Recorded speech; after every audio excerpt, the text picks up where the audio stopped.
Welcome to my channel Suspense Recapped. Today I will explain the movie name When I Get Home My Wife Always Pretends to Be Dead.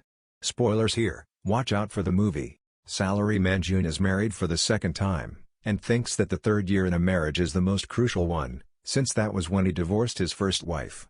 As this exact period is upon him and his current spouse, Chie, June finds himself exceedingly worried.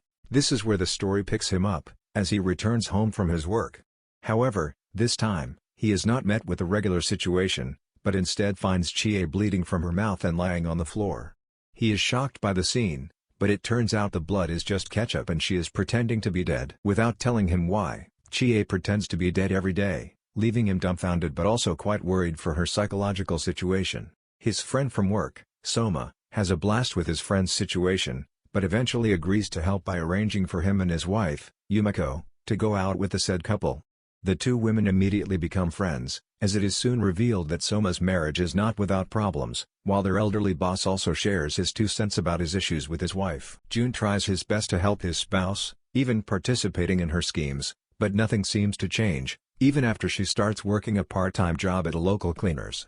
Instead of death scenes, however, Chie eventually starts to imitate other things, dressing up as Ultraman and continuing to act rather weirdly. Toshio Lee directs a film that focuses on the difficulties relationships and particularly marriage poses in contemporary Japanese society, which in this case, seem to derive from the lack of communication.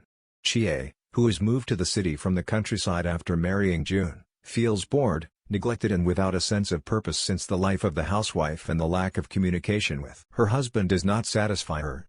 To draw his attention, however, she decides to implement a rather eccentric way, which leaves June dumbfounded, since he cannot see beyond the surface of her act and particularly the way she wants him to really deal with her. The way Lee presents the fact that he is in the wrong is one of the best parts of the narrative, by showing every other individual who learns or experiences her behavior being thoroughly amused, highlighting in that fashion, how difficult it is for June to understand his wife. This aspect finds its apogee in the finale, which actually explains everything, with one exception which is wonderfully presented. Furthermore, Chie's behavior is also the medium for another comment, that not everything is as it seems and that behaviors that are easily misunderstood can actually have a wonderful ulterior motive or rather justified roots, in a comment that also moves towards the benefits of accepting others' eccentricity. At almost 2 hours, Lee somewhat overextends his film, with a number of scenes and episodes that could be briefer or even left out. However, this is the only significant issue of the narrative and the only significant similarity with the family drama norms. One of the best assets of the movie is Yoshio Yamada's art direction, with the plethora of death and movie scenes June recreates highlighting the excellent composition and framing, with Yoshiyuki Matsumoto and Hideki Shima doing an equally artful job in the cinematography of the film.